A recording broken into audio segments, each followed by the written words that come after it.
Shalom bien-aimés, bienvenue à la Lucan F-Zone pour le développement humain intégral.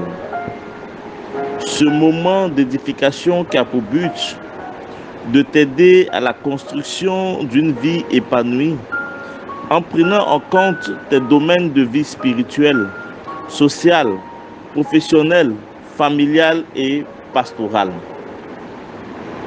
Pour ce mois de juin, notre thème s'intitule « Pour une destinée impactée par le Saint-Esprit et guidée par la Vierge Marie ».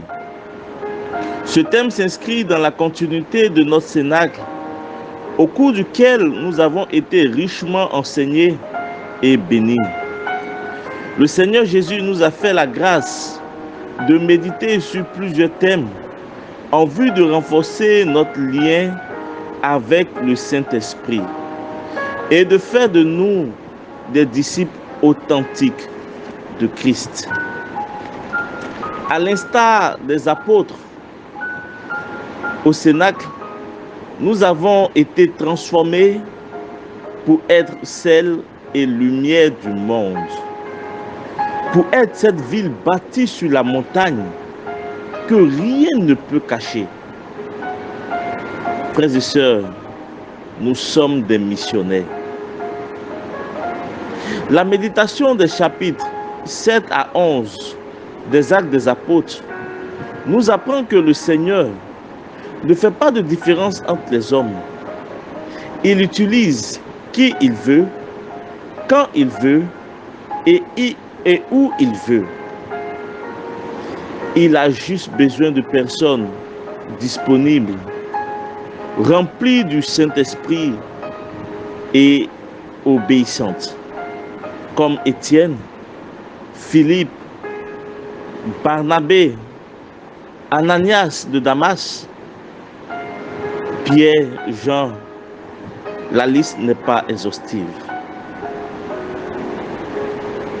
Lisons le chapitre 9 des Actes des Apôtres à partir des versets 13.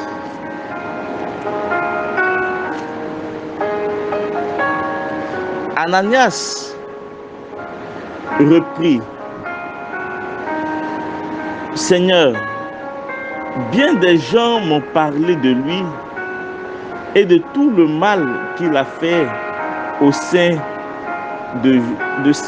à Jérusalem. Et ici même, le grand prêtre lui a donné pouvoir pour faire enchaîner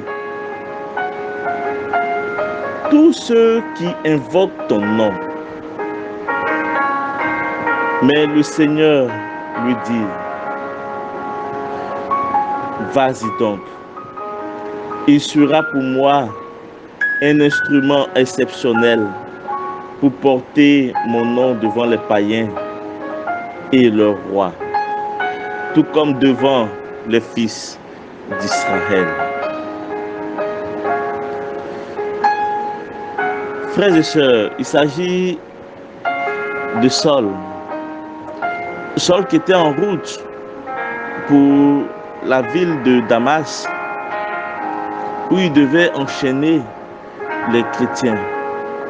Il s'agit du même Saul, au pied de qui les personnes ont déposé leurs affaires lorsqu'ils étaient en train de tuer Étienne. Mais sache que le Seigneur ne fait pas de différence entre les hommes. Il est le seul qui décide. Aujourd'hui, ça peut être toi. Demain, ça peut être quelqu'un d'autre que le Seigneur veut utiliser pour son œuvre. Sache que le Seigneur veut faire de toi et de moi un canal de bénédiction pour des personnes, pour les familles qui ne le connaissent pas. Il veut que nous apportions la bonne nouvelle dans le domaine spirituel, en ramenant toutes ces personnes captives, comme Simon le magicien. Ce dernier, en effet, était celui par qui la ville de Samarie jurait. Mais devant la puissance du Saint-Esprit manifestée à travers Philippe, il a fléchi genoux et s'est fait baptiser au nom de Jésus-Christ de Nazareth. Notre société a besoin de personnes comme Barnabas, capables d'utiliser ses biens ou les revenus de ses biens pour le bien-être des personnes vulnérables. Frères et sœurs, j'insiste sur quelque chose.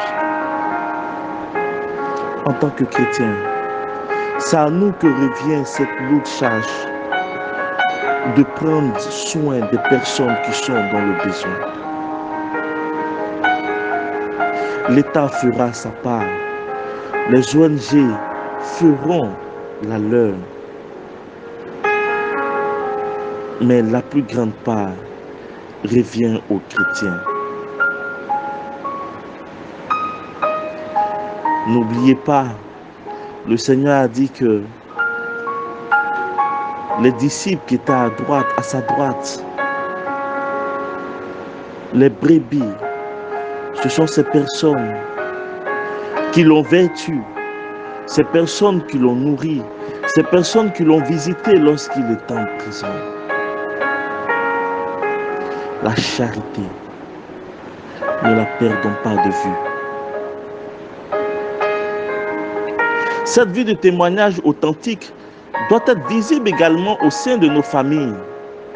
Nous constatons avec amertume que de nombreuses familles sont ruinées par l'infidélité, le manque de pardon, le manque de communication et j'en passe. Il faut que cela change.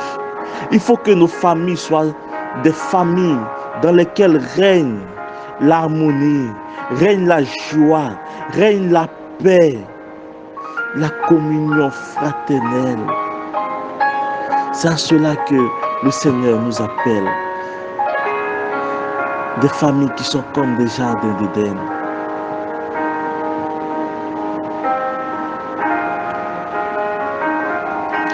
Au plan professionnel, pour attirer nos collaborateurs à Christ, nous devons être irréprochables. Nous efforçons d'être ponctuels, travailleurs et justes. Nous ne devons pas prendre part aux calomnies, aux œuvres ténébreuses qui se passent dans notre société, dans nos entreprises. Demain, nos collaborateurs risquent de nous poser des questions.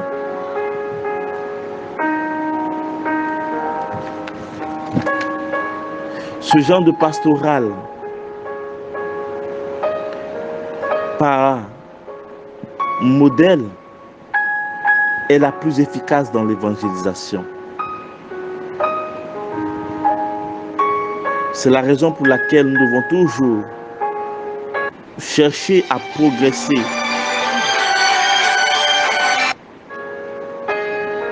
Nous devons toujours chercher à progresser dans la communion avec le Saint-Esprit, afin d'œuvrer ensemble au développement de tout homme et de tout l'homme. Que le Seigneur te bénisse abondamment, au-delà de ce que tu peux espérer, et qu'il fasse de toi et de moi des canaux de bénédiction, à l'image de Paul et de tous ces apôtres qui ont donné leur vie pour que l'évangile avance. Amen. Amen.